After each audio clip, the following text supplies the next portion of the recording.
Welcome back to another review, this time for the anime Reincarnated as a Dragon Hatchling, which had 12 episodes and was airing in winter of 2026.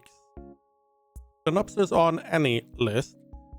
Our hero needs to come out of his shell, literally. Reborn in another world inside a dragon egg, he doesn't have the amazing magic or mighty physical strength of your typical isekai adventurer just yet.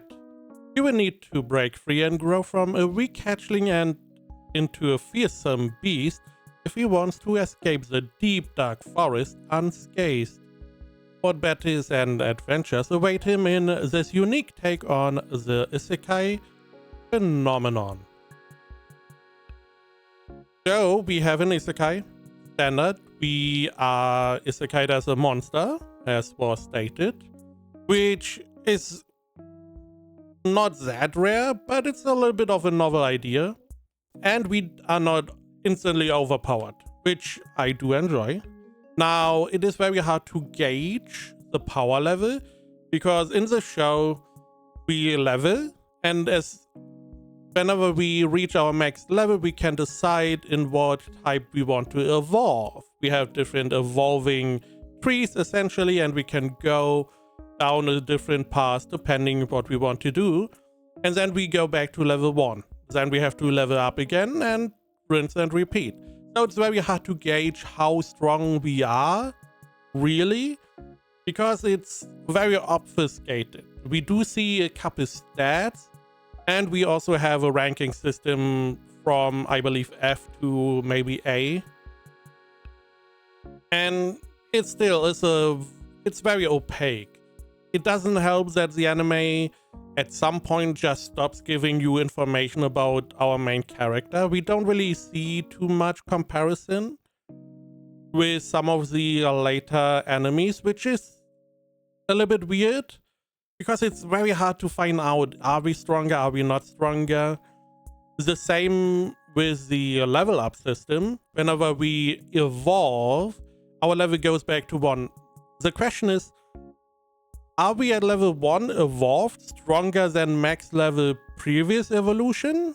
Or did we lose like 10-20% stats, but we are still stronger than like mid-level last evolution? I don't know. I have no idea. So that is a little bit, I feel like it's not well done, the showcasing of the strengths in some visual manner. We only see it through fighting, and then we don't really have good comparison, because we don't see monsters fight each other, so we don't know, did we grow stronger? How much stronger are we now? We just get told a little bit, and that's it. Other than that, the animation is fine. There is they use some CG. It doesn't look bad. It looks like it belongs. It doesn't stand out, which is good. That is what I want from CG. The fights itself, I mean, we have a little bit of something, I wouldn't necessarily say fun, but our character, he can roll. It's one of his early abilities, where he's literally Sonic. He's Sonic, he's a Dragon Sonic. He goes into a ball and rolls around, and this is how he can fight for some time, which is a nice little, concept. It's a little bit of something different than just punching people all the time. Apart from that, animation, fine. The CG, I feel like, is also totally okay. I know people will not like that, because CG is bad for a lot of people. Character is a little bit problematic. The main character feels very stupid in many ways, which is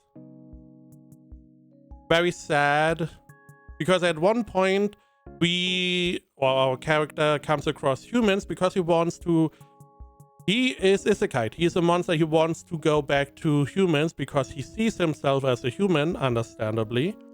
And he's trying to talk to the humans. He cannot understand the humans, and naturally they cannot understand him. But instead of accepting and acknowledging they cannot understand me, he's just continuing talking to them as if it, for some reason, is going to clear up. They're now going to understand what you are babbling about. There are also some other parts. At some point, we are fighting a monster that is very durable, and whenever he defeats a monster, he gets a little pop-up, hey, you got so much XP, cool. And he fights a monster and it's like, oh, I defeated it, it should be dead, you didn't get any XP. You know when a monster is defeated by you getting experience. It's simple. You get experience, defeated. You don't, not defeated. For some reason he doesn't understand. I don't know. It's a little bit Additionally, there is something that doesn't really make much sense.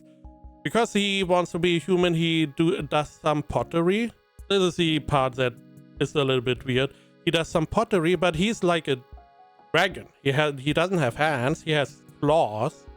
But he's able to make perfect pottery that doesn't have any claw marks, which is, I mean, it's a nitpick, but still a little bit weird. We also have one of the human characters that we get showcased who is stupid. That character gets told to not leave the village, and that character decides to leave the village. And it's like, you got told multiple times to not leave the village, but you are leaving the village. Again, the whole intelligence thing, people are not intelligent for some reason. I don't like that. I mean, other than that, it's fine. It's a little bit different. It's not an OP thing. It doesn't really contain a harem as well. So it's mostly about becoming stronger, fighting, getting a new evolution, new abilities, fighting with those. We naturally have a little bit of a overarching story at the end. I mean, it's fine. Let's go into ratings. Any list has it at 62%. My anime list at 6.44. I would give it a 7 out of 10. It's fine. It's not great. I wouldn't necessarily recommend it, but it has a little bit more going on than the standard isekai stuff. It is not that bad of a show, but it is not good enough to stand out.